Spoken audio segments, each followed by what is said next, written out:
make sure we're on.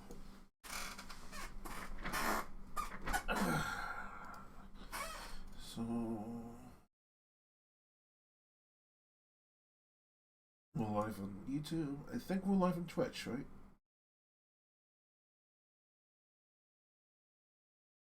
Yeah, okay. Commercial? Good. Hello everybody, and welcome back to the ABG stream. Yes, we're back to 14. Just for the next couple of hours. What do I have left?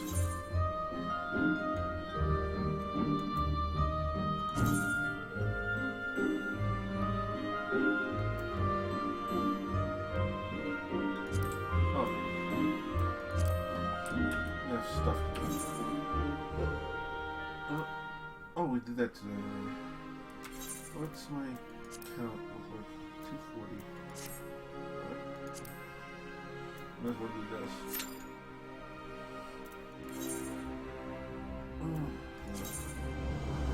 Yeah, second chance points.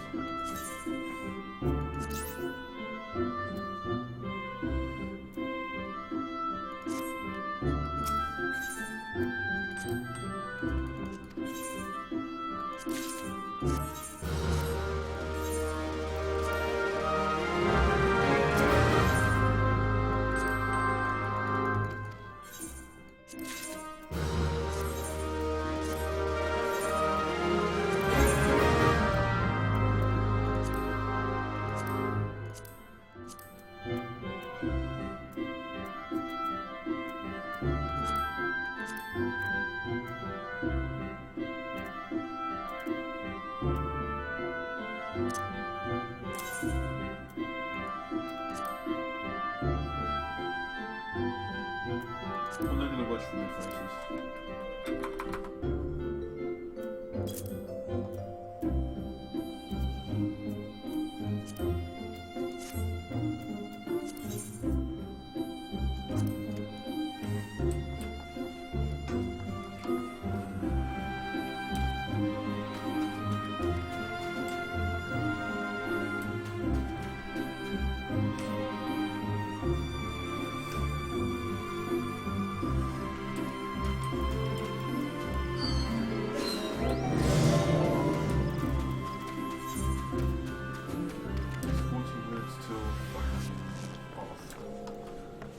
Always what it is these days. It's off.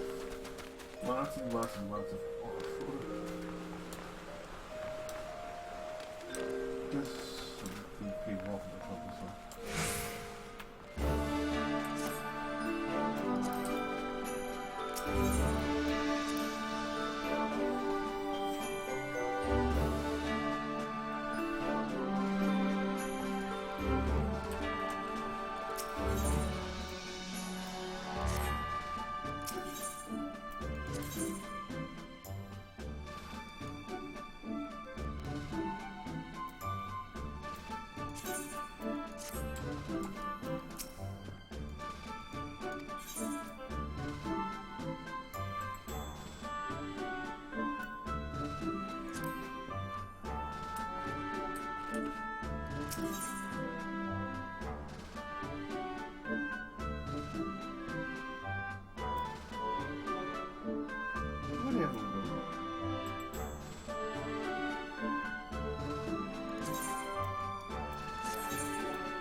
Primos, onde tu mora?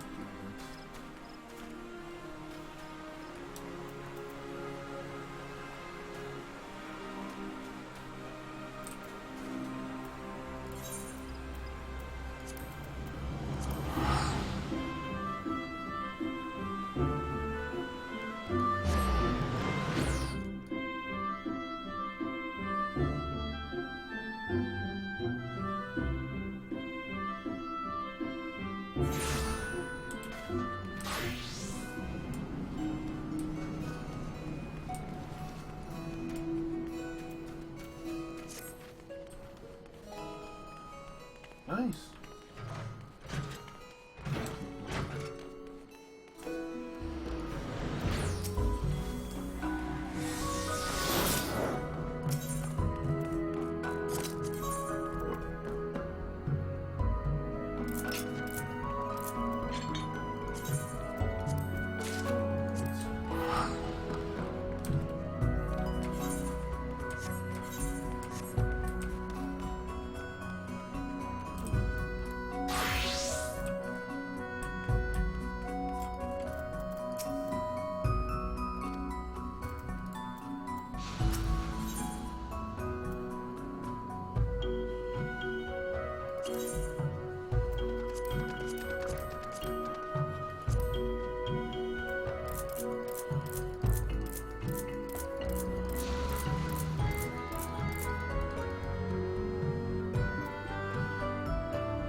You know what? Time to do that again.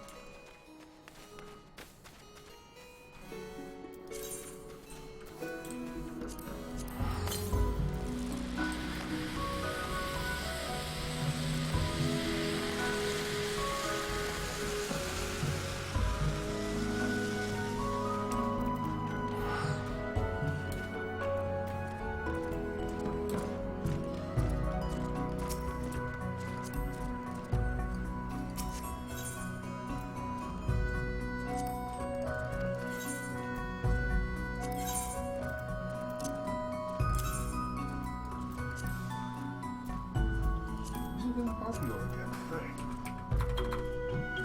I'm gonna drop stats up below 30,000. Right.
Not yet.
damn it! We can do something else then. Just want to fuck me up. Well, let's see.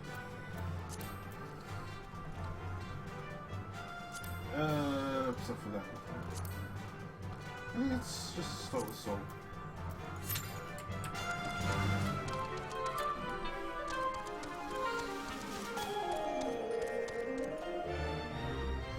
The Soul's the enjoyable one.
It's a lot less important that I get the trading thing going.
I just want to get through these as quickly as possible at this point.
gonna be the best day of my life. My life.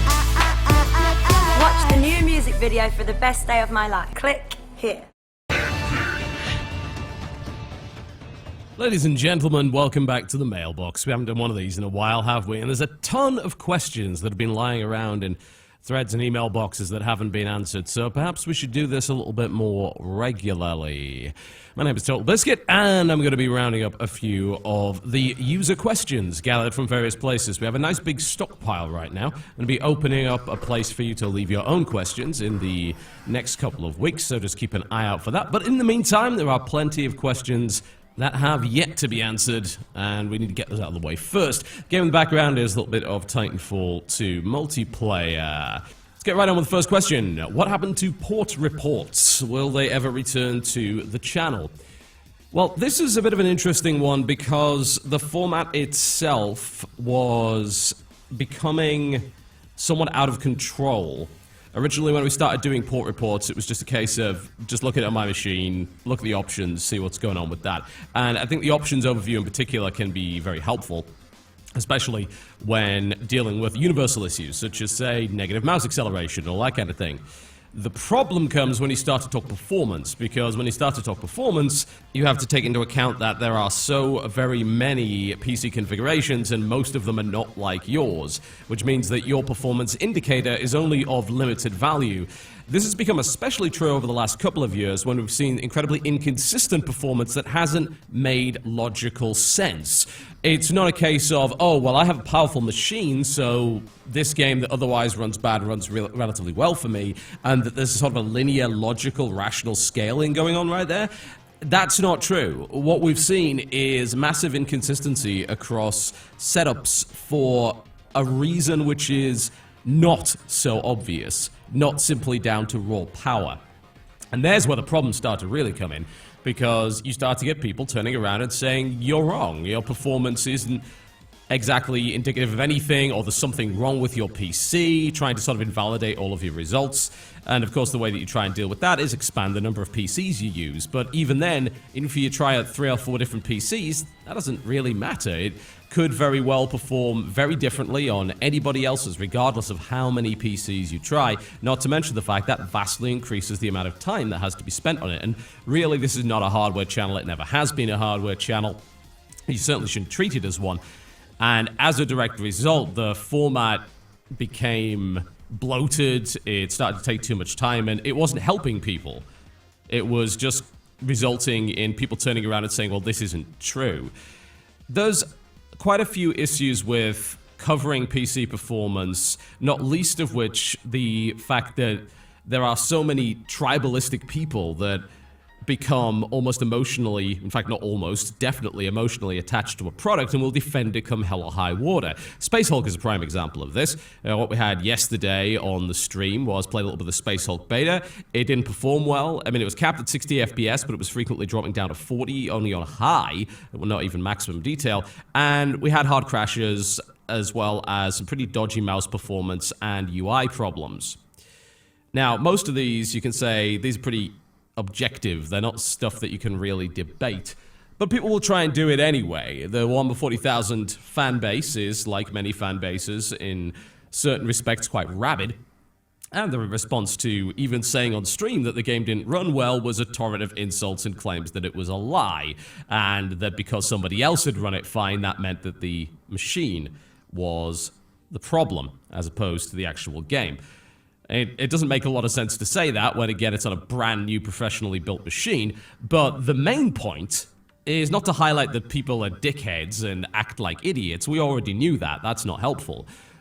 The thing is that you get onto the aspect of anecdotal evidence, and when it comes to PC performance, saying that pretty much every piece of performance evidence is anecdotal one way or the other. And as a direct result of that, it's difficult to assess whether or not problems are widespread and systemic, or whether or not problems are isolated. This, I think, is the biggest problem that PC currently has. this may very well be something that Steam could be used to potentially solve, particularly considering it has a lot of information about people's hardware, and there's a direct link to the API that can actually pull that info and could be used maybe by a third-party site or even by Valve themselves to catalog how many people are having performance problems and how many people are not. You can go, of course, look at the Steam reviews, but again, you're looking at anecdotal data, and you run into the same problem, where you say, well, is it that person's PC? I don't know, because I don't know what their hardware is. Most people don't state that, which makes their anecdotal evidence effectively useless. And even then, they may be lying. They may not necessarily be telling the truth. That data isn't objectively gathered, and it's not reviewed in such a way that can authenticate its accuracy. Even if you could, you're still in the same position where it just might be some weird bugbear that's very, very hard to identify.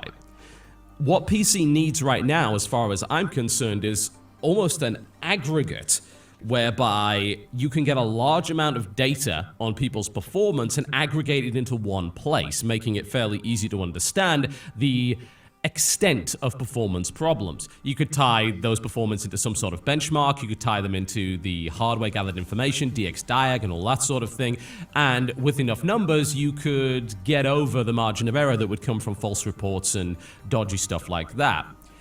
If even a few percent of people on PC are having problems, that could necessarily represent tens, even hundreds of thousands of people.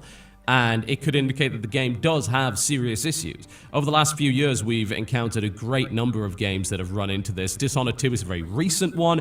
The Space Hulk beta is something that quite literally happened yesterday.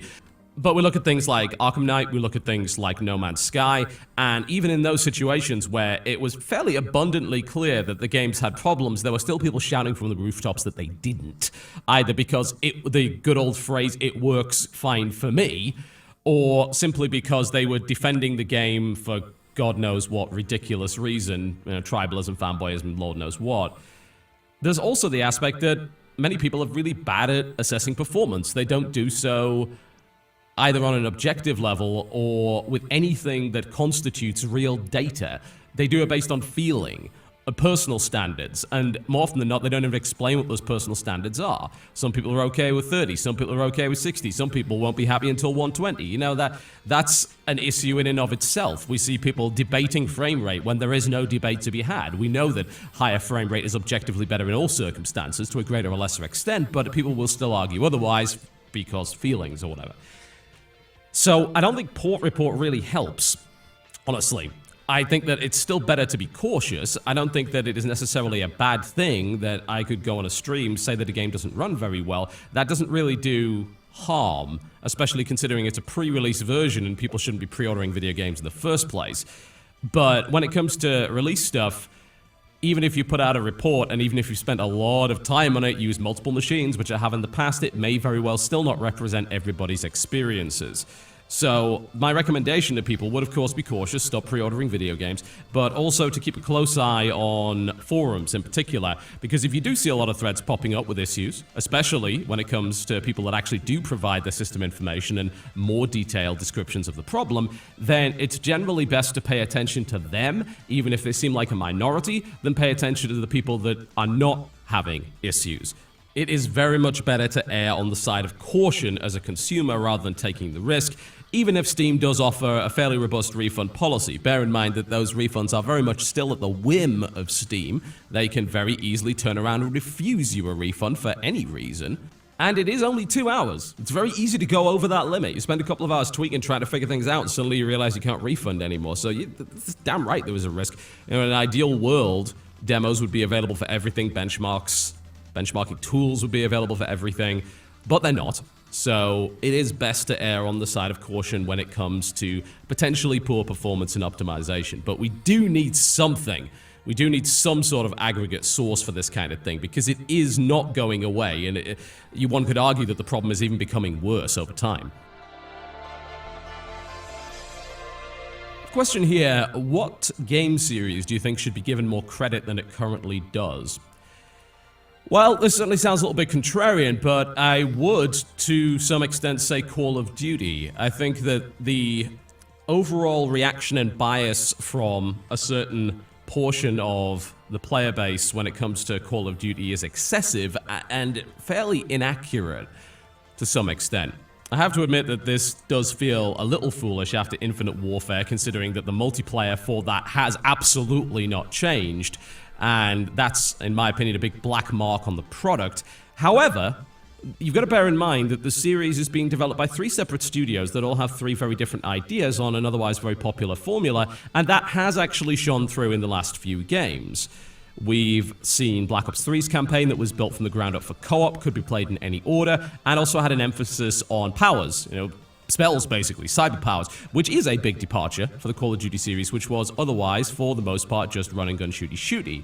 We also had Advanced Warfare that had a much bigger emphasis in the single player on verticality and freedom of movement, and the multiplayer's movement system was a drastic departure from previous games, to the point where a lot of console gamers complained that it was too hard to use. So this is what happens, I guess, when you try and innovate a franchise that the player base doesn't seem to actually want changed all that much. Prior to that, of course, we had Black Ops 2, which had RTS elements in the game. There were several Strike Force levels that allowed you to play an RTS-style game mode. There were elements of the campaign that would change based on your actions, which, again, is not very common. That's kind of a new thing for Call of Duty. And the Zombies mode has changed quite significantly over the course of a number of games as well. For an annual franchise, I would say that COD, with the exception perhaps of Infinite Warfare, although you can still argue that the single player has pushed some fairly large innovations, including, of course, the addition of a full-on flight system for an upgradable space fighter, which is a pretty large departure for the series, has in fact innovated far more than people seem to claim. And I think that COD gets hit for things that Battlefield is very guilty of, and yet Battlefield gets away scot-free with it. Poor campaigns, very similar multiplayer, tacked on theme. Those are big issues, in my opinion, with Battlefield, and that's been the case really for the last 4 or 5 games, and it seems to get away with it. Actually, I have a degree of sympathy for Call of Duty development because the series is in a very tough spot. You've got a franchise that makes money hand over fist by making something that people clearly want, and of course the age-old adage of if it ain't broke, don't fix it, does tend to apply. That said, when you do try and make changes, you can get full-on revolts from your annual player base. This is especially true bearing in mind that PC gamers and console gamers do tend to desire somewhat different things when it comes to first-person shooters, whereas Call of Duty fans on console may have reviled the system in Advanced Warfare for movement because use of it on a controller was tricky. PC gamers seem to enjoy it a lot more. COD has a strong core formula that clearly appeals to a very large demographic. The sales of the current edition do seem to be flagging. One has to wonder if that's got anything to do with the fairly massive negative PR reaction to the title, which really came out of nowhere. I was kind of surprised by that. I guess it was just a boiling over point for people. And really, it was, in my opinion, quite tribalistic. We had people mass downvoting the trailer for really no reason. The trailer didn't show anything that was worthy of that. And yet, on the other side, just fawning all over the Battlefield 1 trailer. And of course, as Battlefield 1 comes out, we discover it has a poor campaign and that the multiplayer is the same as it's been for the last 4 or 5 games, just with a slightly different set of guns. So, one has to wonder if that really deserved all of its adoration. But I think that as a series gets something of a bad rap, and it's kind of in a rock and a hard place situation. Change too much, potentially alienate your core year-on-year franchise-buying fan base, and these are guys that are buying not only the edition of the game that comes out on launch, but often also the season pass. So you're looking at $120 basket purchases as opposed to $60. And of course, we even have those weapon-based microtransactions that are starting to creep in as well, which are not necessarily a good thing. I do wonder if Infinite Warfare will be a watershed moment for the franchise. I do wonder if the popularity of Overwatch will have a significant effect on the Call of Duty development over the next few years. Bearing in mind it is a three-studio rotation, COD can take a little while to adapt to trends. We already have seen some hero and class-based elements in Call of Duty. Black Ops 3 and Infinite Warfare both have hero class-based powers, and I imagine that's probably going to continue to be expanded as it's been proven through the popularity of Overwatch and, of course, Dota-style games that people do seem to like that kind of thing. But a mass innovation when it comes to Call of Duty is very, very difficult to do. There are plenty of valid things to rag on Call of Duty for, no doubt about that, not least of which problems with PC, lack of proper dedicated servers, modding support lagging behind in a major way, although one has to say that Black Ops 3 mod support has finally kicked in and certainly is offering a lot more choice than Battlefield has over the last few games.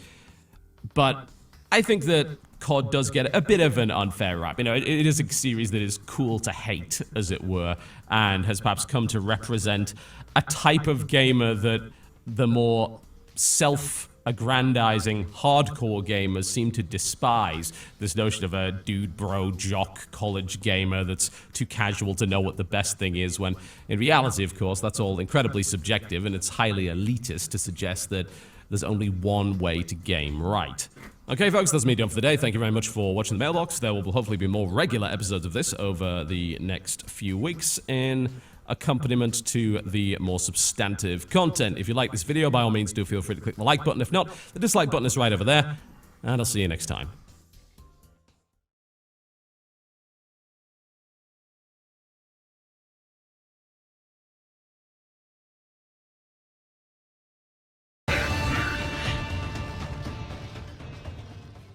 Ladies and gentlemen, my name is Total Biscuit. I'm here to ask and answer one simple question. WTF is Prototype 2? Prototype 2 is the sequel to the original Prototype, made by Radical Entertainment. It contains some of the same folks that brought you the game Incredible Hulk Ultimate Destruction, which was pretty damn awesome. And the original Prototype, I think, could be considered the more mature, and by that I mean much more gory and violent, spiritual successor to Ultimate Destruction.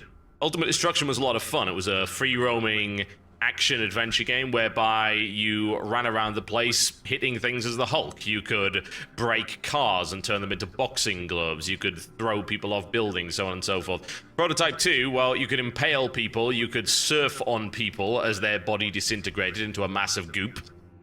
It was a little violent, to say the least. Rather light on story. It did have one. Not exactly the best part of it, I have to say. I was kind of looking forward to Prototype 2 because I really enjoyed the original, even though the PC port was originally really bad. Yeah, it was not a very good one at all, unfortunately, and I was hoping this would be a good opportunity for them to redeem themselves. Sadly, I'm here to tell you this is not the case, at least when it comes to the PC port. Now, I think WTF Is was probably started for a number of different reasons. The first one was to showcase really cool indie games and actually give them the advertising they deserve, but they can't afford to do. It serves as a buyer's guide for people on Steam. It gives them a first impression, honest demo. I think it mixes the idea of entertainment and information fairly well, for the most part, and it allows people to check out games before they buy them in an honest and raw fashion. Its second purpose is to warn people. It is to give people information about something that could be a waste of their money and time, because in reality, the PC port is terrible or the game just flat out sucks. In this case, the PC port is absolutely terrible. Now let's start with the options menu, shall we? And then we'll go into the game and show you what's actually wrong with it. And we're going to play some more. We're not going to just sit here and bitch about the PC port the entire time. I actually want to show you some of the gameplay as well, so we'll see how that turns out. Alright, now the menu actually works just fine with the mouse, as you can very clearly see, which I do like, because there are actually a lot of games that don't work with the mouse when it comes to the menu. There are also a number of different options. Now, in a moment, I'll be explaining to you why none of these options make a blind bit of goddamn difference, but at least some of the options are here, and you can do a little bit of customization here and there. Draw distance is actually a particularly important thing. If you go to game, you can customize the mouse sensitivity to some degree, not that anyone really knows. I mean, what does fast 15 mean? Alright, very fast, 20, okay, yeah. I like my mouse control at 18. Wait, there's actually no unified scale for that whatsoever, so it's an entirely useless and unbelievably arbitrary scale there. Not a fan. Audio. Choose between home theater and television. For the purpose of this presentation, we're going to choose TV because it has a more flat dynamic range, which is better for filming. But really, you can actually set up latency as well. It's like, guys, it's a PC. I'm probably playing on a headset or some headphones. Maybe there's a speaker system, but in reality, yeah, it's kind of silly. We'll go with TV because, as I said, it's a flatter dynamic range, so it's better for filming. It won't give you those sudden volume spikes that we were getting in home theater mode. Alright, let's go into the game, shall we? And I'm going to describe what is wrong with the PC version and show you a bit of the gameplay, because honestly, that's what this is all about. We're not going to have 30 minutes of complaining about technical problems, although it's going to feature fairly prominently in this video. Alright, now, as we run through this cutscene, because I've now seen it already, because apparently the checkpoint didn't put me where I was supposed to be, I want you to look for texture problems, because this game is just chock full of them. We'll have a better look later. Particularly focus on stuff like the arm blades for these various Blackwatch soldiers, as well as a lot of the ground textures. The texture quality is astonishingly inconsistent. That's what really surprises me about it. It's actually some of the worst texture work I have seen in a modern game. The background there was a good demonstration there on that shack. Check out the arm blades as they pass here, and also the shoulder pads. You'll see the back there. You only saw it for a split second, but you'll very clearly see that the back of that armor at close range looked unbelievably bad.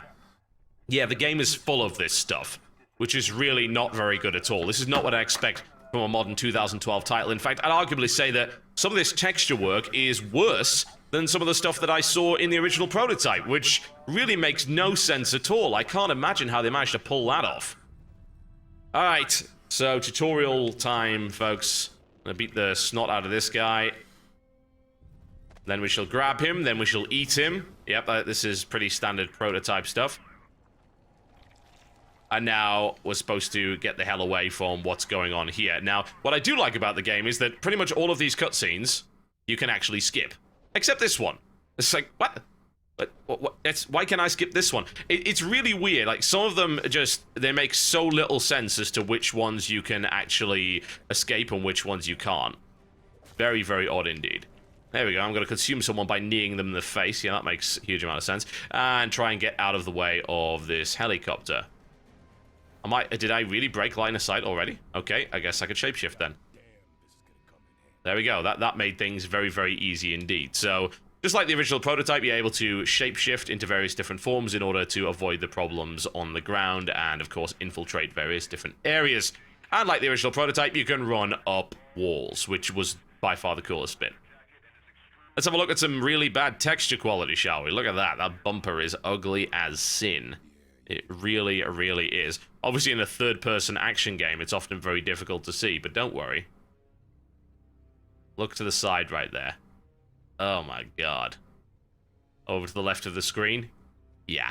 Some of this stuff is really hideous. You might think, oh, well, it's just the texture work on the buildings, right? That doesn't matter so much. Well, no, actually. You'll notice that on the players and on the NPCs, yeah, it doesn't look too good either. Very unfortunate, to say the least. Oh, well. Now, what else is going on with the game? So, this is one of the biggest problems with it, and this is actually what makes it an atrocious PC port. I'm playing with a controller right now, and there's kind of a reason for that. Why am I playing with a controller right now? Because the mouse control is impossible to use. So, as your frame rate increases or decreases, your mouse acceleration breaks. At higher frame rates, the mouse actually becomes unusable. It becomes a completely unpredictable wild beast. It's like riding a wild stallion and attempting desperately not to get killed by it. It's really bad. You can't precisely control yourself at all. It is unplayable. Now, I checked the Steam forums to see whether or not there was a solution to this, and some people said, oh, well, you know, it is possible to fix this. What you need to do is enable VSync on both your NVIDIA control panel and on your game. Does it work? Not really, I'm afraid. I would love to say that that was a fix. Unfortunately, it is not. I'm so angry that I'm actually... Never mind. I was going to throw him off the building, but I guess I want to look like this guy instead. Because, hey, why not? There we go. Yeah, this looks entirely reasonable, doesn't it? Shapeshift back to my normal form. One of the most fun and enjoyable things about the original prototype was the ability to grab someone, take him up to the top of the highest building in the game, and then toss him off for no apparent reason. Like this guy, for instance. It's funny, because the protagonist this time around, he starts off as someone that is essentially bereaved. You find that out in the trailer, you know, it's very obvious, everybody knows that. Your wife and kid are killed. It's like, well, this is a terrible thing indeed. But as soon as it becomes infected by the virus, which I'm very clearly infected by, obviously, this is not common, he becomes an asshole. An absolute and complete and total asshole, just like Mercer, which is interesting. There we go. Toss him off into the distance. The funny thing is you can then go and pursue him and find out where he landed. In the original game, you could actually find out where he landed. I wonder if that's still in. I'm very, very curious. already you can see that it's really an astonishingly lousy PC port. I think he actually landed around here, but I can't see him. Maybe I just lost him. Other problems, performance issues. So, those of you who don't know my rig, I run a 3930K at 3.2 gigahertz. I don't overclock, at least not yet anyway. I may later once I get a more air-conditioned office. I have a 680 GTX, and I run 32 gigs of high-speed RAM. So, this game is also running from an SSD. Loading times aren't really a problem, but any kind of performance issues that would be associated with hard drive streaming are essentially eliminated as a direct result of that. This game, on every setting at 1080p, will dip anywhere between 60 and about 30 frames a second. So my average frame rate, I think, was about 44 in this area. In the starting zone, it was okay because it was this tiny little area. Hideous texture quality abound, good lord. But you did not enjoy that wonderful frame rate as soon as you got into the main game. Absolutely not. So I'm playing this at 30 FPS right now for the authentic console experience, and that really is what it is as well. It's like, this is what you'd expect from a console here, and when I buy a PC, I hope, considering I've spent more money, to be able to get a superior gaming experience. You're not going to get it with this because, as I said, the port is awful. I've tried changing all of the options, and it's made no effect whatsoever to the actual performance of the game. So it runs like crap, and it plays like crap if you try to play it with a mouse and keyboard. Now, originally, you were able to play Prototype with a mouse and keyboard. It wasn't that great, but I was hoping that maybe they would have actually improved the controls. They haven't. They absolutely have not. So if you're the kind of person that wants to just play with a mouse and keyboard, you should already be saying, no way in a million years am I actually going to play this game. And rightfully so. Rightfully so. Because the whole bloody thing sucks. We're going to skip through cutscenes for the most part here because you want to see gameplay, and I don't want to give too many storyline spoilers for those who are actually interested in it.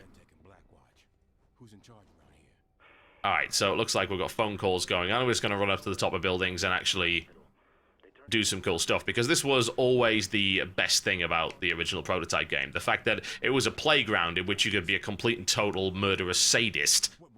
This game does allow you to do that, although you start off, of course, with very few powers. That's pretty common. I mean, I can glide and air dash, which is always nice. Lord knows what that was all about. Let's just trigger the next cutscene, just rush our way through this. I need to find out what this is all about, because this is an actual game mechanic. Ooh, I see a red, blurry... whatever the hell that is. Okay, apparently I know that this is the guy I'm looking for. This is... viral sonar, alright. We'll go with that, we'll go with that. Let's go hunting. Seems to have figured things out fairly quickly. My god, that hunting pulse takes ages.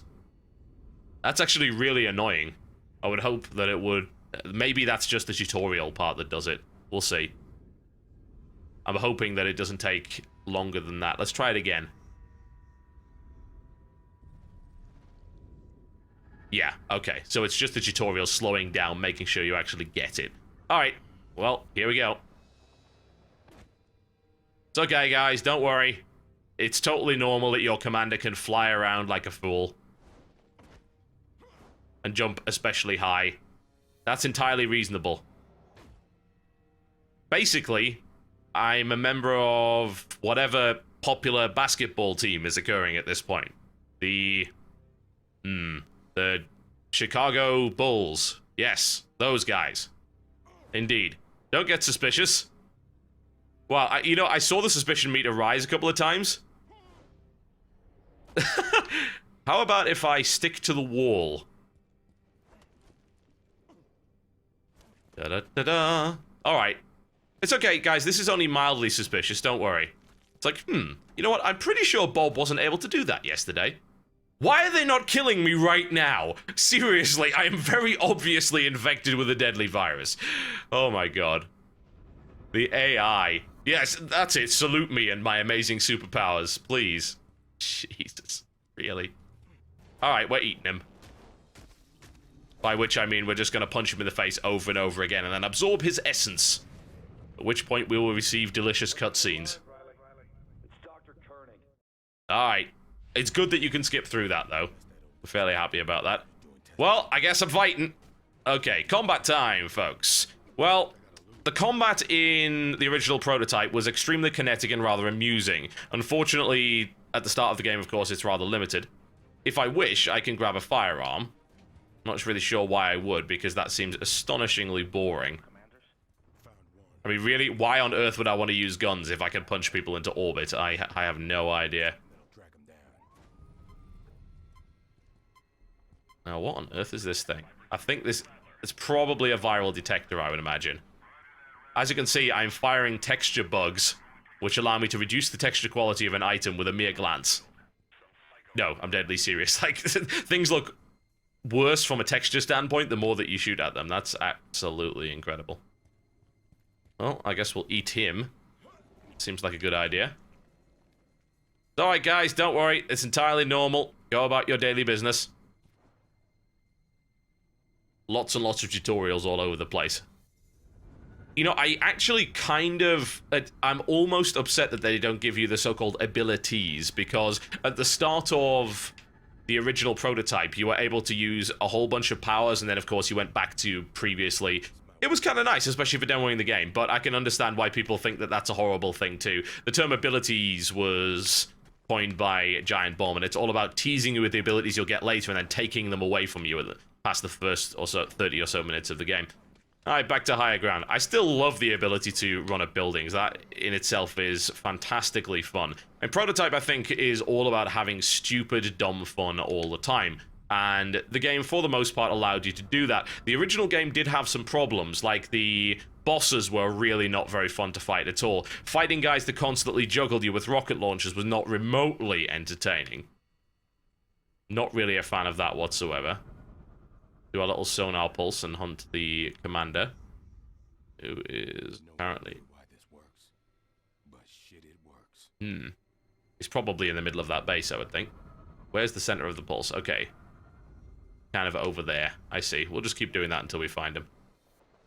Don't worry, guys. This is an entirely normal ability. I'm using one of those amazing new wingsuits. Like... Okay, yes, Right, I understand. It's like the game is so desperate to teach me things I already know. I really wish you could skip this kind of stuff. This is the sort of thing that I find really annoying in video games. Especially people that have already played Prototype. I mean, the systems are identical. So why would I even need to know this stuff? Also, can I grab this car? It's okay, guys. This is entirely normal. They eventually realize that carrying a car isn't all that normal. Alright. There we go. Just kick him into the stratosphere. I don't know where he went, but this is always fun to do. This is very much Hulk Ultimate Destruction. You know, it makes me very, very sad when games are terrible PC ports that I actually want to play. And I think that's a very common feeling amongst PC gamers. They always feel pretty damn hard done to as a result of really, really wanting this stuff. I mean, this game was delayed for months. It's been out on the console platforms for quite some time. And we've been waiting for it to appear on PC, and we were glad that it came. You know, that was good. It was great that they were going to actually port that thing. Oh well, never mind. Didn't need him anyway. Unfortunately, it does kind of suck, to say the least. I don't know, is it acceptable? This is a question I'm going to pose to you. I'm going to posit this theorem. Is it acceptable for a game to run just as well as it did on console without any improvements on the PC platform? That I ask you. Is that an acceptable thing or not? This is going to be instant death, isn't it? Yeah. Saw that coming a mile away. Is that an okay thing for you? As I don't know if it is for me. I think there's been a lot of controversy lately as regards to the Dark Souls PC port and the fact that it's probably not going to run all that well. It's most likely not going to be a great port after we encourage them to actually port the game. That's definitely not a good thing, is it? Well, no, absolutely not. But is it still acceptable for it to run as well, as long as it doesn't run any worse and doesn't have any additional problems? Is that an okay thing? I don't know. That's a really difficult discussion to have. I think that if you port something to a PC, there have to be some basic ground rules, like the fact that the mouse and keyboard's actually got to work to at least a reasonable point. I think there's a difference between having a mouse and keyboard that is not optimal for playing the game, and a mouse and keyboard that just flat out doesn't work for playing a game. In this game, it flat out doesn't work for playing it. I've got to play this with a pad for it to actually operate correctly. It's rather unfortunate, to say the least. What's up, dude? If it's okay, I'm going to eat you by punching you repeatedly in the throat. It's a rather inefficient way of doing things. It gets sauce everywhere. And now, inexplicable... Oh, no, I can skip that one. There we go. It's like, hang on, the same button isn't working for skipping. There we go. All is good. But I can't skip past that. What? The inconsistency is very, very weird indeed. I'm depressed now. This is going to ruin my day. Because I wanted this to be a really good PC version. I guess it's okay if you want to play with a controller and you want to play at 30 frames per second, because that's what the game is going to allow you to do for the most part. I can't see your frame rate in 1080p being any higher than mine. That would be very weird unless it's got some odd issue with NVIDIA. I'm using the latest beta drivers, which tend to be very well optimized for the most part. Well, I guess I'm running the hell away from this. Let's get back into the city. Maybe it runs well on ATI cards, but I'll be damned if I know. No, they still think that I'm an enemy. I can't imagine how they would have gotten that impression. Movement system feels so cool. It really, really does. It's very, very smooth. It's very, very awesome. The gliding system is as cool as I remember, quite frankly. So it pretty much works. And the way that the crowd dynamics work, that everyone just runs around all over the place, and then suddenly we can just start destroying them if we so desire. Super kick into the atmosphere. Grab you, then eat you. Because, hey, why not? You guys look delicious. You, too, are delicious. This is an amoral dick simulator, if I'm totally honest, because that's what it turns you into, an absolutely amoral dick. There is no morality system in this game of any description as far as I can tell, and you know what? Actually, that's kind of refreshing. Because in games like this, open world, I often just want to be a douchebag. I want to cause carnage, and then the game punishes me for doing that? No! No, I'm really glad that there is at least a game that doesn't punish you for doing that. That's very, very nice indeed. If you don't mind, I'm just going to throw you off this building. You probably do mind. It's probably going to upset you somewhat. Maybe I can use it as a grenade. As soon as I grab this guy, there's no way for this guy to live anymore. If I throw him, he's dead. If I eat him, he's dead. It's Schrodinger's passers-by. Alright.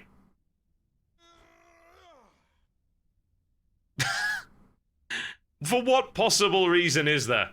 There is none. There is absolutely no reason. It's okay, guys. Gliding is entirely normal. Alright, there we go. Beat the snot out of every one of these guys. I'm not really sure if I like the slow-mo nonsense that's going on there. Definitely do without that. And the guns feel terrible. There's no kick on them whatsoever.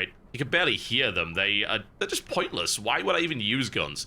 And hell, I can punch people into orbit. What the hell is the point? Here you go. Mow you down with these. You know what? I know what I'd rather do? I'd just rather throw a car at you. That's much more entertaining than picking up a bloody M4. I mean, please. Why would you? Why on earth would you? Get back here. Ooh, he has a rocket launcher. Now that might be entertaining to use. There we go. See, now that's interesting. I'm probably going to get myself killed here because I went into a heavily armed area with very, very little to do. It's okay, though. We can just run around eating everybody. I'm sure that will work just fine. Oh, the rocket soldiers are in the game from the very start. Oh, how truly wonderful. I think I may have taken on just a little bit more than I can chew, yes. Let's try and get out of range. Don't worry, guys. Nothing unusual is happening here. Maybe I can change... Will that let me? Yeah, I think this is reasonably safe. You, I will have to eat, and I'm very sorry about that, but it has to happen. Thank you very much. Overall, a very sad state of affairs, is it not? I would even recommend maybe getting the original prototype, but that had some problems too. At least there was a wiki to fix a lot of those issues. This may get patched and it may be improved, but I find it very unlikely. I mean, why would it get fixed? Who's gonna fix it? Radical, they don't even exist as a developer anymore. They were shut down after this game came out because, hey, Activision is by far one of the worst publishers when it comes to cannibalizing game developers. You might think EA's bad. I think Activision has not been getting as much of a rap as they deserve lately. They are truly terrible in that regard. It's not remotely unusual that your friend just evaporated. It's okay. Don't worry. It's like, aw, I like that guy. I can beat you to death with this bin! Is he still alive? Maybe he is. No, I don't think so. I think the bin was his demise. What a terrible way to go.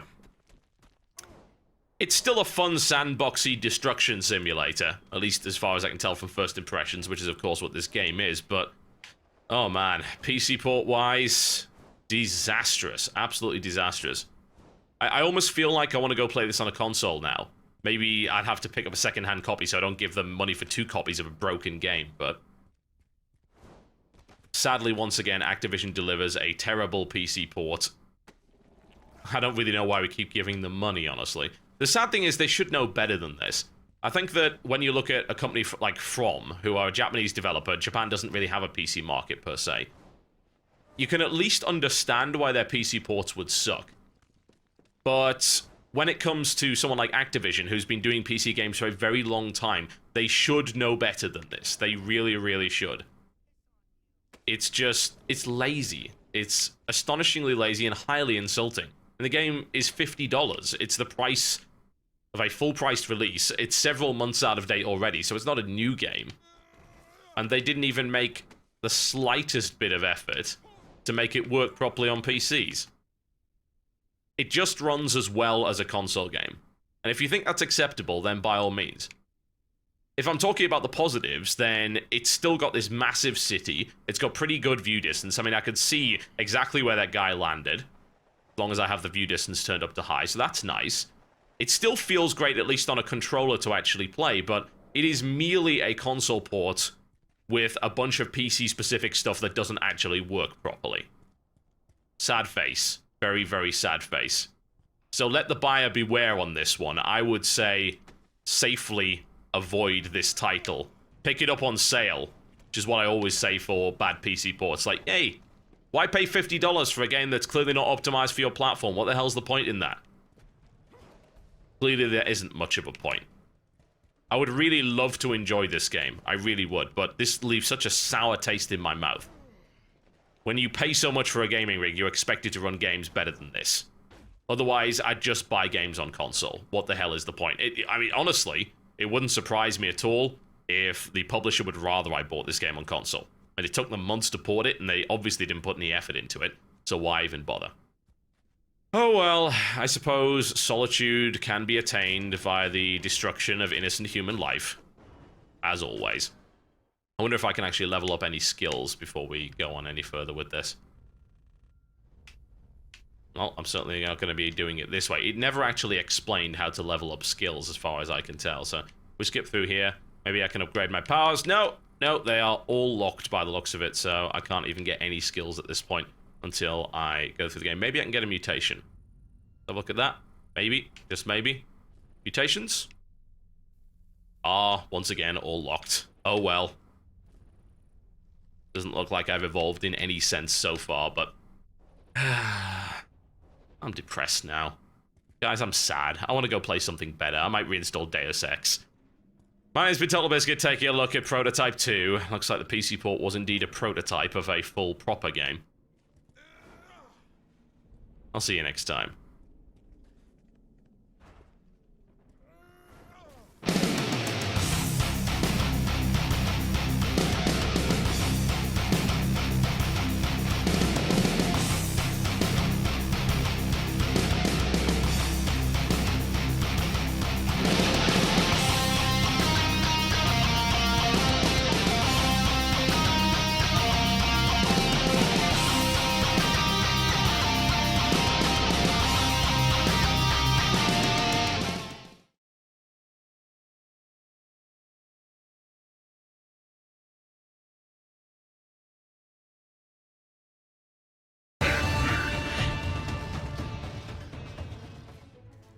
Ladies and gentlemen, my name is Total Biscuit, and I'm here to ask and answer one simple question with the help from a friend. WTF is Orcs Must Die 2? Maybe you remember the original Orcs Must Die in the video on my channel. It was rather popular, as was the game, I have to say. And it's my pleasure to bring along an expert in this particular game, someone that's played it far too much for his own health. It is, of course, the one and only Mike B, aka Phony. Welcome to the show. How's it going? I feel like now I'm some kind of Orcs Must Die addict. Thank you. Pretty much. Well, that's what you were telling me. I believe the phrase that you uttered over Twitter when I mentioned it was So I would say that that's fairly accurate. You were jonesing. That qualifies me for being an addict, I suppose, yeah. Indeed. So we're going to give you your fix. Now, this is the sequel to Robot Entertainment's Orcs Must Die. They made this game. It was all about slaughtering orcs. It's kind of a third-person action tower defense is how I'd describe it. Yes, exactly. Lots of action, lots of hilarity, lots and lots of orcs. Yeah, lots of orcs. If you don't like orcs, then this game could be cathartic to you, or it could be incredibly boring for you, one way or the other. Now, with Orcs Must Die 2, they've made a number of different changes. Perhaps the biggest one is the fact that the antagonist from the original game is now a playable character. And she is quite the looker, if I might bring that up. They did a good job on that art style there. Yeah, there's a lot of polygons in the right places, I Yes. think, for her. And indeed, she also has a bunch of different outfits, which increase the number of polygons in right places. But whatever the case, that allows for two-player online co-op, which is a massive sweeping change. And that's what we're going to be doing here. We're going to be using both the Sorceress and the War Mage. I believe the only complaint I ever had about Orcs Must Die 1 was the fact that there was no co-op. So now I guess my world is complete. Indeed, the question is it any good? We will be finding out. So before we start, we're going to talk a little bit about the features available in Orcs Must Die 2. There are 3 modes, Story, Endless, and Classic. Story is the one we're going to be playing through because, quite frankly, the Sorceress and the War Mage aren't exactly getting along. We're not? Hold on a second. I can't imagine why. Indeed, I cannot imagine why. As soon as the Sorceress pops through in the first level, in fact, there is a little bit of dialogue, a bit of voiceover as it slowly pans up to the War Mage's stupid, cheesy grin. And immediately the dislike is there. One has to wonder if there will be a reckoning at the end or whether it is, in fact, a love story nobody really knows. It's gotta be a love story. It has to be a love story. Dear God, that would be a horrible thing.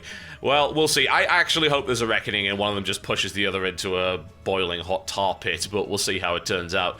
Now, I have gone through the first level, probably for the best, because the first level is very much an introductory level, and it's a little bit boring. Honestly, it is one lane of very easy to kill orcs, and you don't have a lot of traps at your disposal. So what I was able to do is perfect that level, and I got 10 skulls for my trouble, and I'm going to buy some extra stuff before we go in. Great. Wow. Well then. I mean, I failed at the first level. I thought it was quite difficult. So I guess I'll be going in naked. You can go ahead and carry me. It's entirely possible that the Sorceress is just overpowered, because there is some overlap between the traps, but the Sorceress does have some new stuff that we haven't seen before and is not available for the War Mage. So the default traps for the Sorceress are the Acid Sprayer and the Ice Vent, which are honestly what you would expect. So the combination of the Ice Vent with the Acid Sprayer is a very powerful combo, because Ice Vent is able to freeze the enemy under the acid. Ooh. Wow, I have tar and arrow wall. Very boring stuff. Indeed. I have the Spike Trap, though, which I believe is something that you probably already have.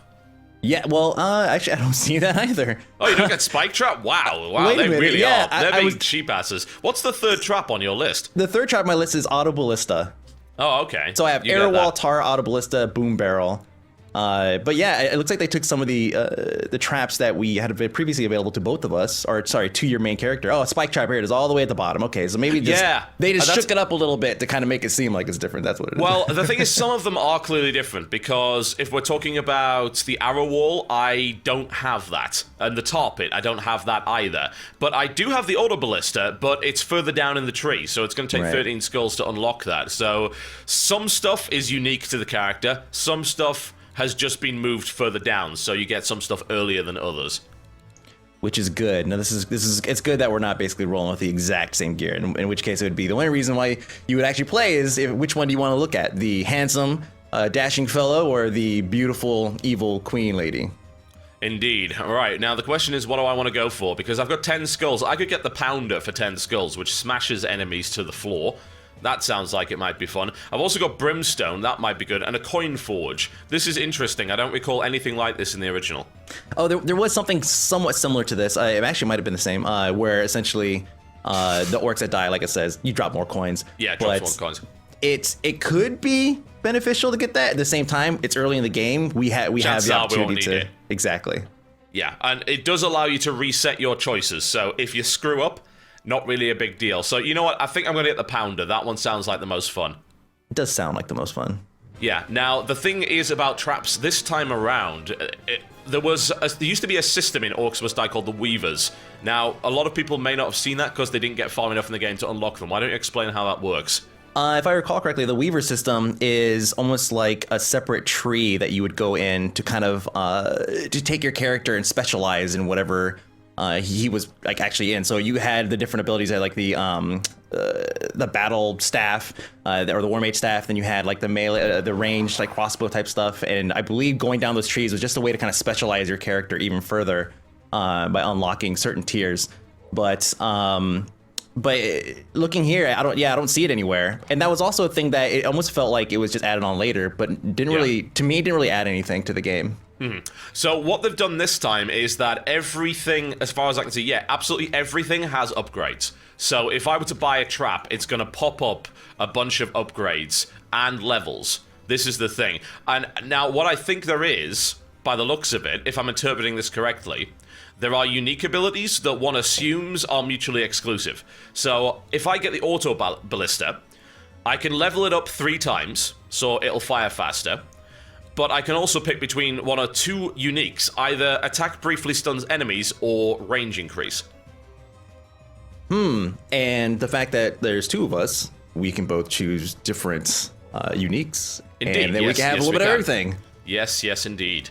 Now, aside from that, we've got gear, which, this was available in the first game. This varies depending on what you decide to choose. I can actually gain access to some of your old weapons, the blade staff and the crossbow, if I want. I see that, yeah. And then they also have uniques, which is, this is a great twist. This is how the system should have been in the first one, which is good. Yeah, I'm liking it a lot. It's nice that it's all unified into one system instead of just introducing this weird Weaver thing later on in the game. Right. So it's good that you can do that from the start. And you got a number of different items. In fact, a hell of a lot of different items available at your disposal. Some of these are repeats of what was in the DLC. I'm pretty sure that maybe it was the wind belt or one of the rings. I'm pretty sure they were DLC items, but they're all in it. And now what we've also got are trinkets, which I'm pretty sure were not available in Orcs Must Die 1. I do not remember ever seeing these trinket things. I mean, looking at trap reset, I don't remember any of these, which is great. Give me more stuff that I have to go and spend skulls on. How many skulls do I need to unlock everything now? This is getting absurd. A lot of damn skulls. I was able to get 10 skulls from the first mission, so obviously you get a few more, I would think. You unlock one thing. Yay! Yeah, I could have got 2. It depends, though. I wanted to get the pounder trap, which was the expensive thing. I could have maybe gotten Coin Forge and something else, but there are also outfits for those who, for some reason, want to spend their skulls on that. So if you've got more skulls than you could possibly need, then you can unlock outfits for your character. That should be the first place you go, actually. Yes, absolutely. Have a look at what is available and then complain that you can't possibly afford it. Well, I'm about ready to get started then, so if you're ready to kick it off, then we shall get going. What I do like, this little feature, by the way, that it shows you where your partner actually is on the chat menu. Yeah, it's great for stalking. It's good. Yes. Although what I will say is that we had to go out of the party system in order to change our characters around. So if you happen to be running 2 different characters and you want to switch around, you've got to leave the party and then rejoin, which is a bit of a pain in the ass. Yeah, it's huge, especially when, if you look at the top, it looks like you could click on them, and I'm like, why am I not, it's not working. Yeah, please put the character swap inside of the party. That'd be awesome. Bear in mind that it does have default voice over IP. We turned it off for the purpose of this presentation because we're on Skype, but voice over IP will be on by default. It does have a push-to-talk option, so it's not going to force you to use it. Let's go. Indeed. Play button. Okay, so we're going to go to the tunnels, which is level 2 on difficulty War Mage, which is your middling kind of difficulty.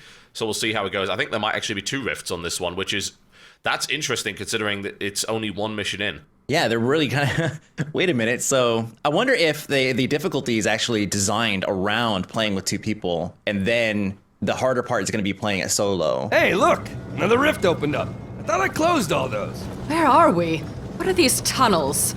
We're in the Dwarven Mines. It's where I work. You're a miner now?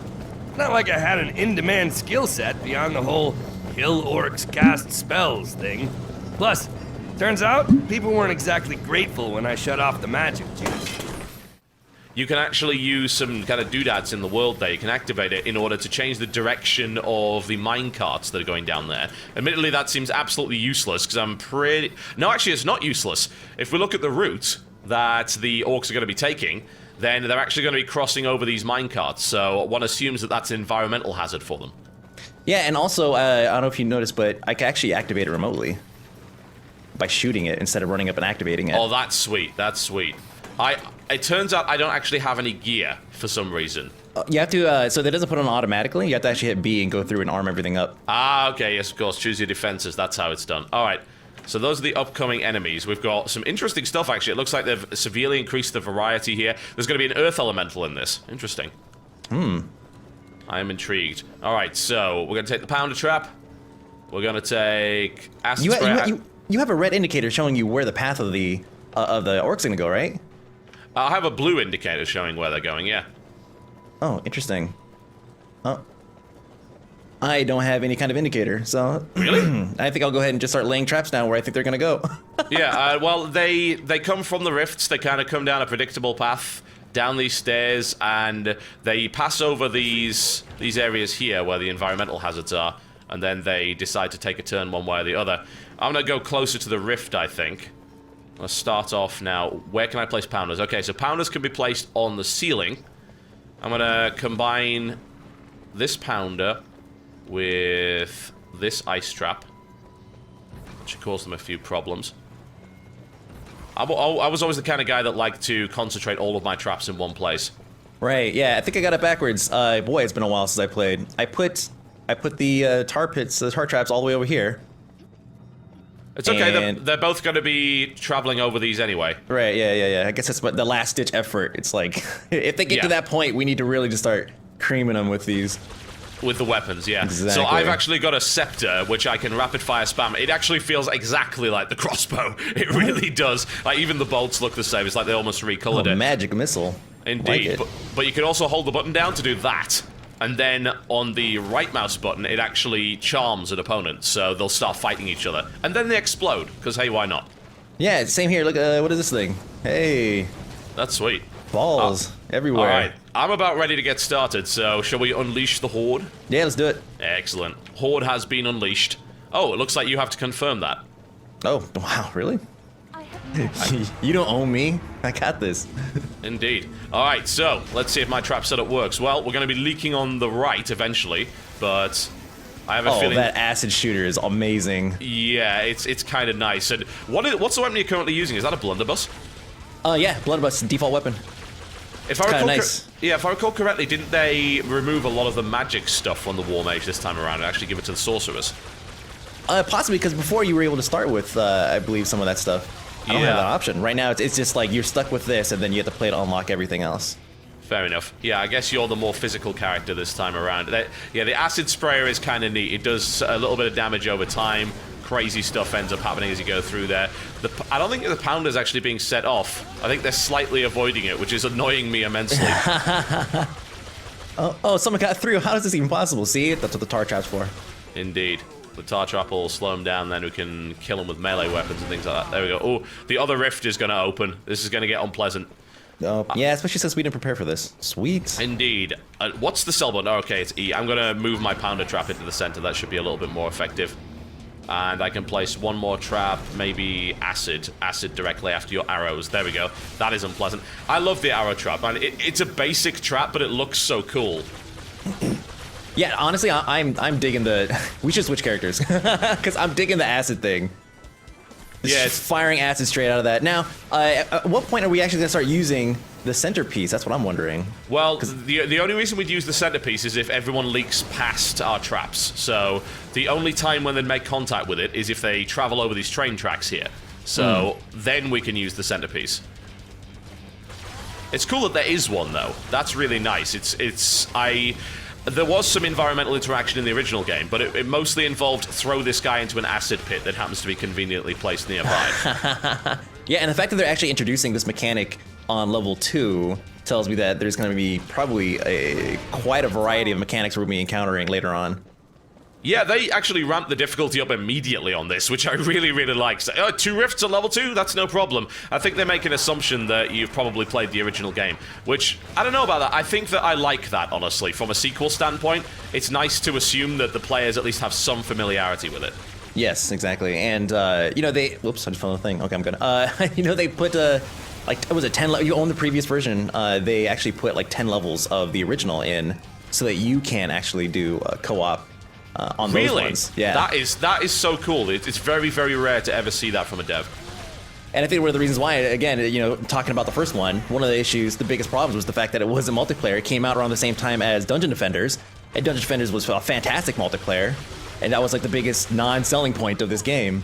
So they're like, okay, sure, we'll put in co-op on part 2, and we'll go ahead and include some of the previous levels just for fun. Yeah, that is an absolutely awesome thing to do, quite frankly. And the whole Dungeon Defenders versus Orcs Must Die bait it's interesting because they're really 2 very different games, even though there's some obvious similarity there. Now, I get that this is some kind of grenade launcher, but it doesn't quite seem to have the feel and impact that I was looking for.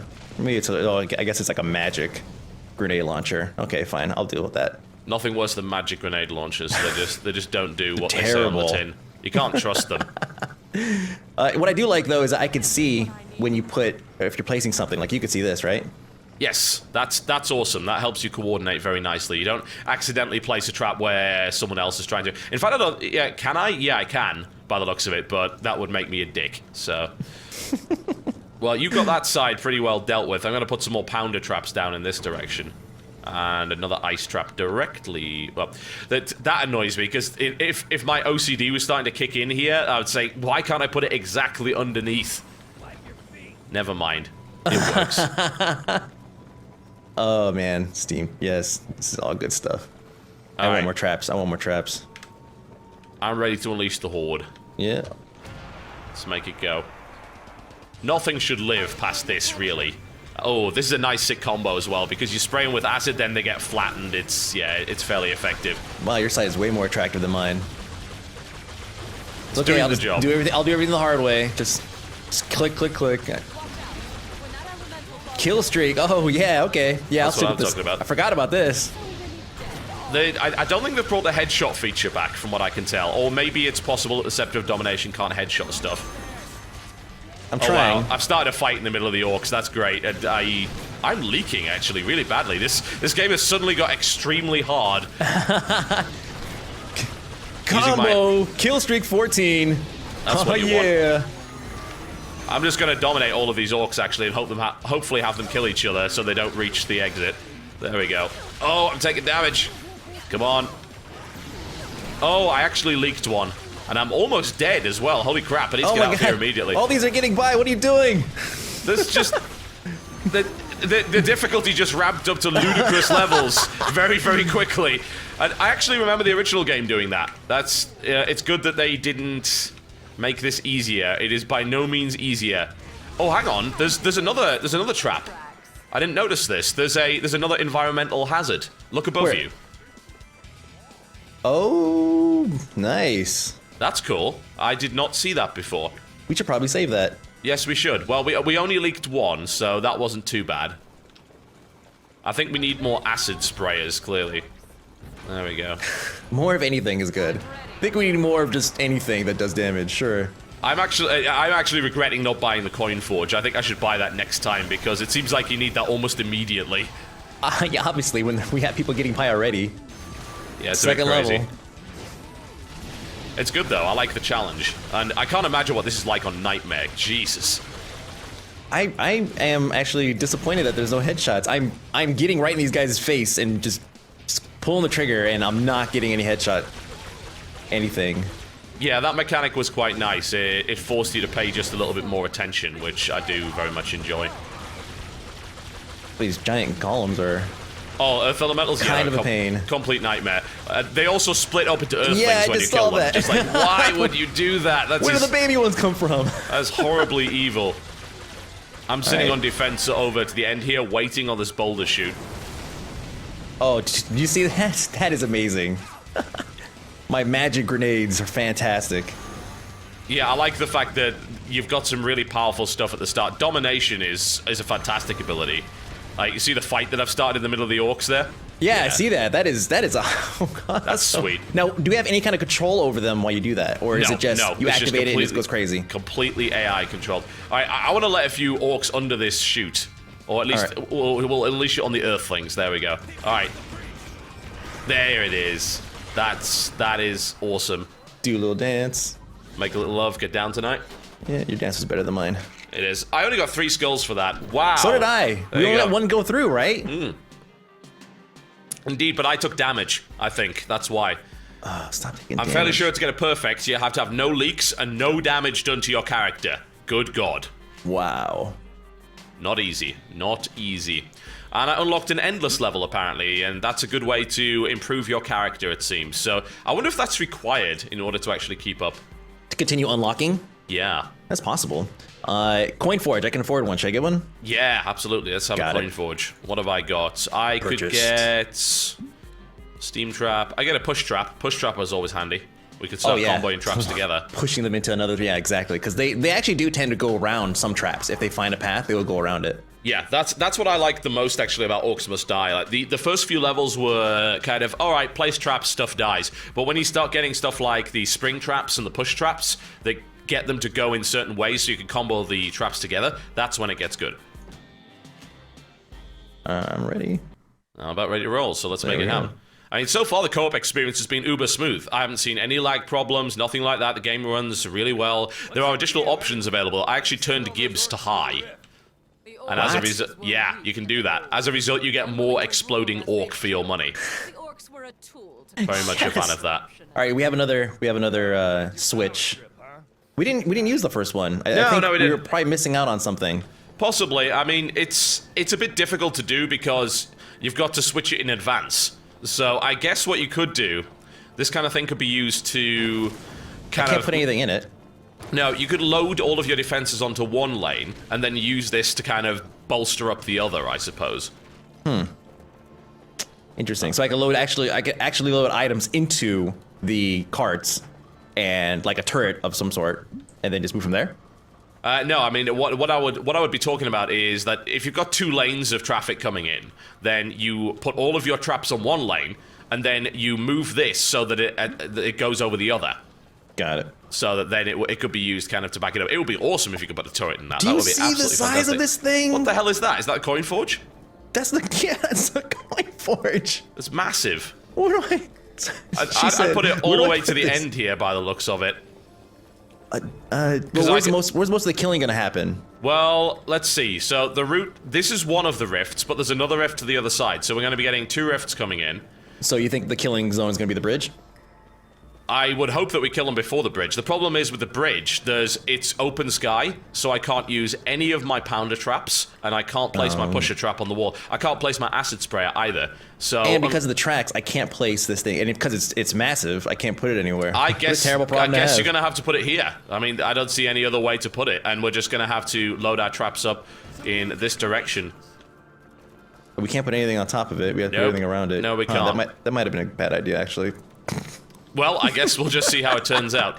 We will deal with it. Indeed. Well, at least I know these guys are going to come in this direction. They're all going to be hit by my acid sprayers, so that's pretty good. I wonder if I can... I wonder how good the pushing actually is. How far you can push them, launch them into the pit. Yeah, that's what I was thinking. So I'm going to put 1 push trap there to experiment, and then I'm going to place one of those and one of these. I'll leave you room on this side to do that, too. Yeah, that's about all I've got, actually. I could put a push trap here. That may push them far enough to actually go off the side. We'll see. You know, I can't pick this up and move it for free, so why don't I just move it over here? It'd be nice to get extra coins, but at the same time, it is kind of blocking us, I suppose so- that's the trade-off we need, so... Yeah. Hopefully I'm we ready get to enough go. coins. Yeah, let's unleash and see what happens. Well, I'm going to switch this over, actually, because initially they're only going to be coming from one area, so... Let's have the track go this way. Yeah, the push trap works. At least that one does. Very As they much so. tumble. Yeah. Oh, look at that. That's actually awesome. Ooh, there's an extra skull here. Ooh, mine. Got it. God damn it. Yeah. God, I hope it actually is just for me, so we actually end up fighting over them. That would be great. That's probably the case, actually. This push trap isn't working because they're not going close enough, but that push trap, oh, that one is working. Oh, yes. That's funny. That is really, really good. I like that. Oh, there we go. That one actually triggered, so, yeah. A push trap just actually triggered and pushed him back, and he actually landed on the ledge over here and kept going. I did. Oh, the other rift's opening now. Okay. Time to get busy. There's nowhere I can actually place a pounder trap in this entire area because it's all open air, which makes this very difficult. Well, I have plenty of...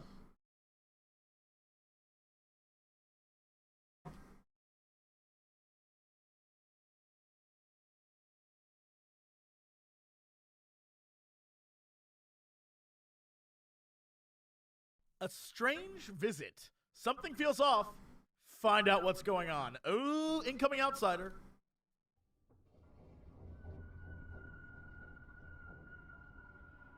Although none of this should be weird for Corvo.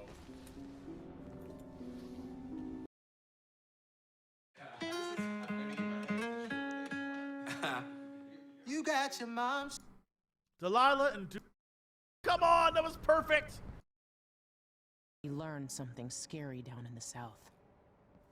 And I came to warn you. I know, Anton. The Duke's here with a woman named Delilah who's seized the throne.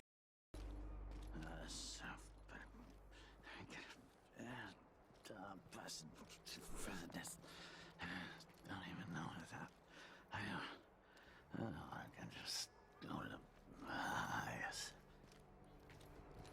Mother was right. Shh. Shh. Your hair's fabulous. Okay, dump him here.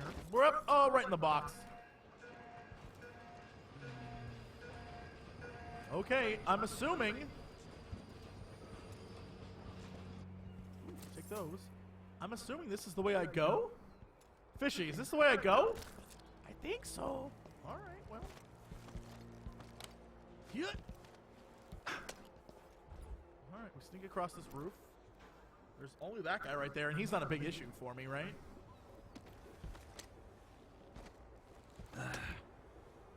Okay, so far so great. I don't want to get electrocuted or killed by that thing. And then I'm gonna go like so, over to here. Right? And then this is how I get to the boat, yes? Right? No? How do I get to the boat? Onto it. We just go? Fishy. If I die doing this, you know what? Escape, we're gonna save. We're gonna save the game. Create new save, yes. Alright, if I die here, Fishy, I want you to know I took you back to your people. I feel like that's the way to go, but there's no other... Shit. Here we go! Oh, what? I can swim? It just wouldn't let me walk into the water. I had to jump into the deep end, huh? Alright. I'm not... Fishy, come join me, my friend.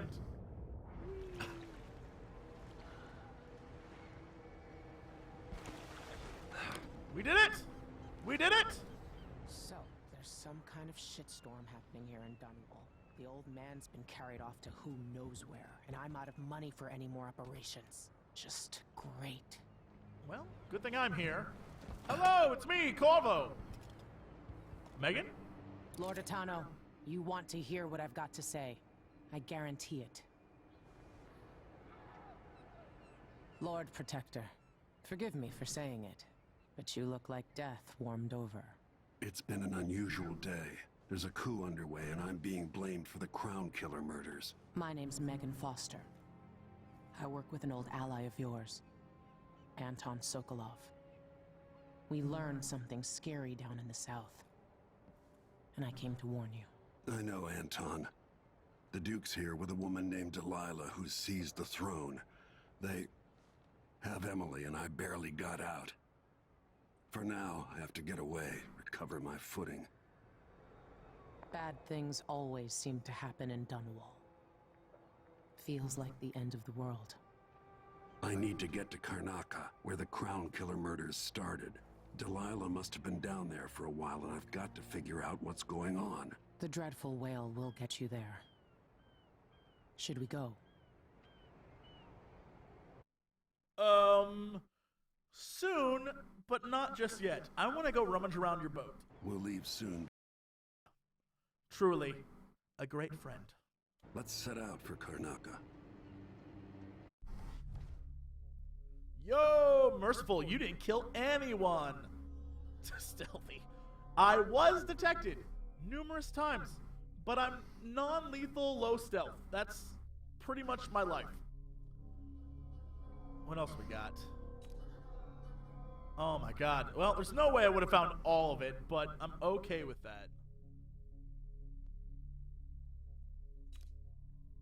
Freedom of the press, special actions. Oh my god. Yeah, all right, I was about to say. Did I miss anything? But damn right, I got it all. Cool, continue. UFO Commander, we are the future. We're gonna take you to the future.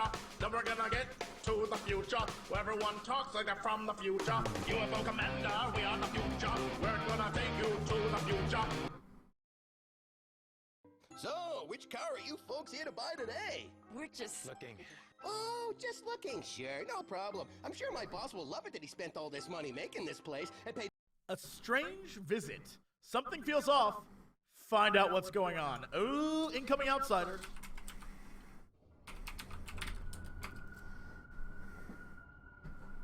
Although none of this should be weird for Corvo. Something's not right, but it seems familiar somehow. Oh boy. Well, before we leave this room, is there anything in this room worth a look at? Not really. All right. Interesting. Whoa! I remember this endless cold.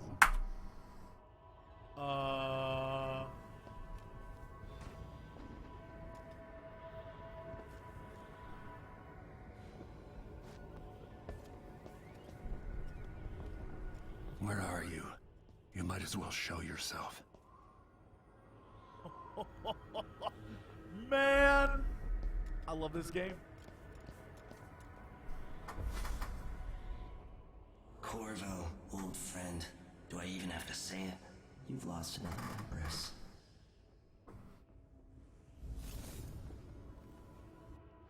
Delilah was born a pawn, but now she's got the throne. 15 years ago, the assassin Dowd could have warned you about her if you'd bothered to ask. But you were too busy for questions. Times have changed, Corvo. And you haven't been watching the dark corners of the world.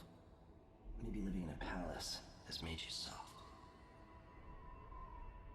What happens when you push a man farther than he ever thought he could go? Does he snap? And what happens when he tries to go home? Maybe you'll finally learn what it feels like to kill an empress. Dowd could have told you about that, too. Whoa, okay, first off, hold the phone on what's on the screen right now. We'll get back to that in a second. Two things. One, the Dowd and Delilah storyline, totally canon. The question is, which ending is canon? It clearly isn't the one where she's put in a painting, so what is the story there? Two, that whale that just flew by, straight up almost a confirmation of my theory from the first game. In the first game, I was convinced the outsider was one of the whales, because the whales are magical beasts in this world, and they're being harvested for essentially the oil, this magical oil inside of them, right?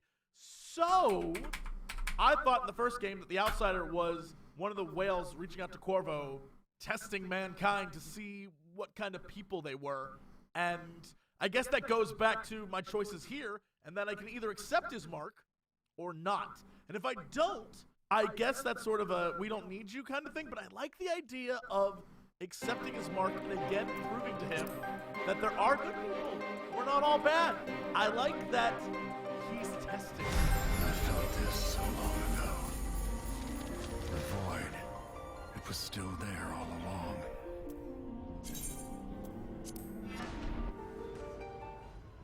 Never thought I'd be here again. Oh, Blink tutorial. Right. Feels as good as I remember. And as easy. Let's do a, there we go. Now I'm going to save my daughter and win back her throne. the outsider gotta make his realm filled with jump scares. That freaks me out. Oh, damn. The lighting on this guy, the first time you see him, doesn't do justice to how gruesome his death was. Damn, that guy got, like, corkscrewed. The man got corkscrewed.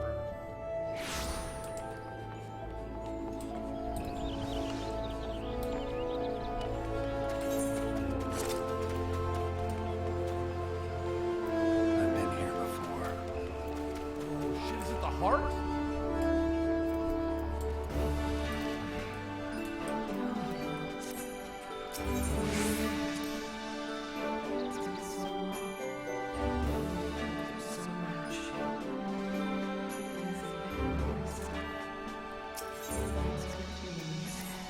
Jessamine, if all I can hear are the last echoes of your voice, that's enough.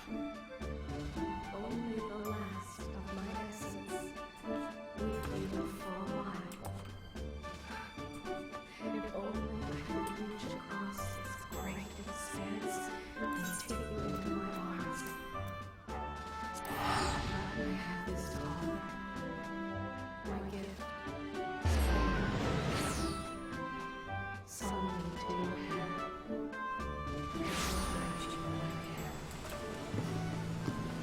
They just 100% confirmed the theory I had from the first game. In the first game, you don't quite know who the heart is. You definitely know that it's someone related to you. And I was like, oh, it's Jessamine. It has to be Jessamine. They just came out and said it this time.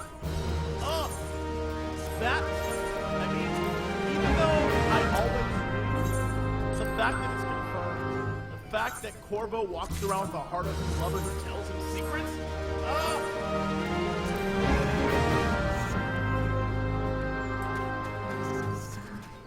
yeah, so one of the things the heart does, if you point it at someone, it gives you information about them that they would never tell you, right?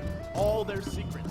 And if you're not pointing at someone, it either gives you information about the area you're in, or little tidbits about the heart.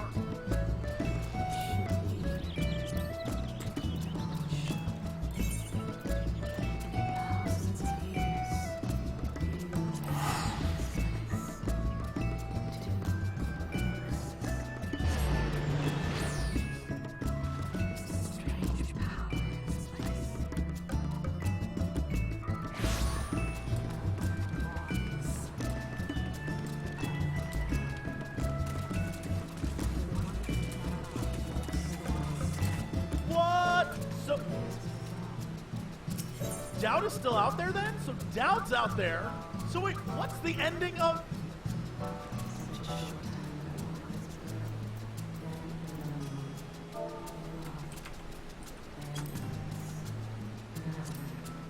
A guide, I guess? One that just told me that Dowd being alive is canon?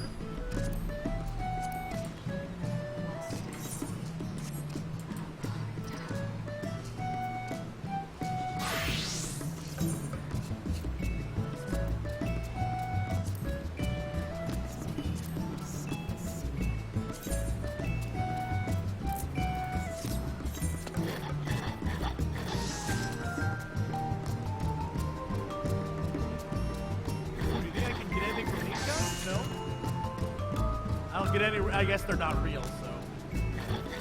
Wait, yo, who is that? Who is Delilah really? Jessamine's sister, buried outside her farm. That doesn't even matter. Who's... Is that the Crown Killer? Yo. Can we do one of those theory crafting things? What if it's my sister? Look, I'm hung up on that sister thing. Just put it out there.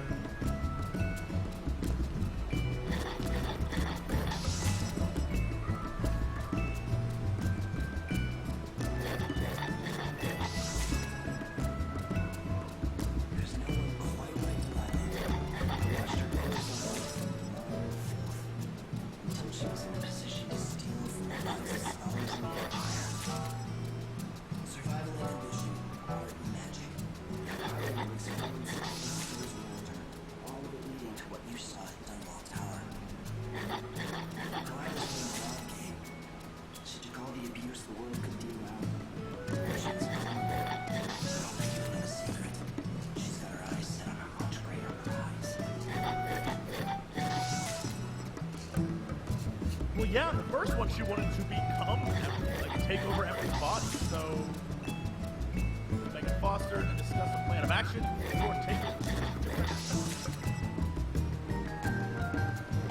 Maybe I got lazy. Fell asleep to my post. Somehow everything I love is at risk.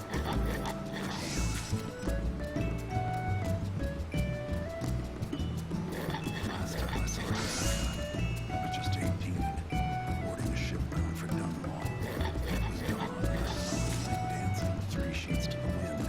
Was puffed up with the old Duke's favor. I thought I was the greatest swordsman the Isles had ever known. For over 3 decades, I lived in a palace, watching over the people I loved. I had an empress die in my arms, and raised another from birth. I thought I'd come back home, the most wanted man in the Isles, following the trail of a monstrous killer. What would that 18-year-old think of me now?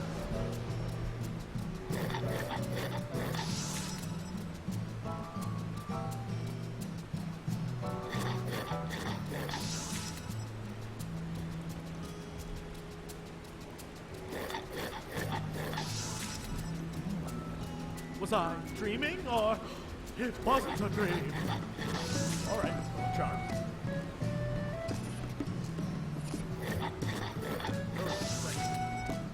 Bone charms and runes and stuff. They're things you can equip and also upgrade your powers with.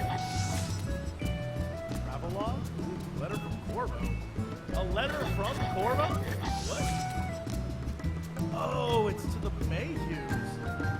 Deeply sorry to inform you that your daughter, Captain Alexi Mayhew, was killed in action during the recent coup of Dunwall. Alexi was brave, loyal, and selfless until the end. She always had been. Since the day she fought alongside the Empress and saved her from the carriage attack. Never had a better friend. It's been an honor to know and work with your daughter. Be assured that as soon as Emily is restored to the throne, and I swear she will be, I'll make sure Alexi's death is properly memorialized. Damn. Corvo out for double revenge. I like Alexi too. I'm down with it. Let's look at my powers. Currently, I have a Wind Blast, Possession, and Devouring Swarm, so stuff for the first one. Dark Vision, jumping on that train immediately. I have my Blink ability. Bend Time, Strength Enhancements, Vitality Enhancement, Reflexes, Agility, Bone Chop, Crafting, Shadow Kill. Well, I'm not going to use that one. Yo, immediately jumping on this. A game changer. Upgrade the power!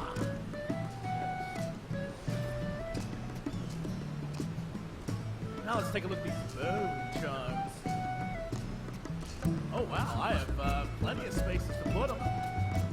Upgrade your gear at the black market shops. Unlock. Okay, so I don't have that many spaces, but so far so good. Sometimes supernatural powers consume no mana. Yo! Bullet packs have a slight chance containing +1 bullets. I will never need or use that.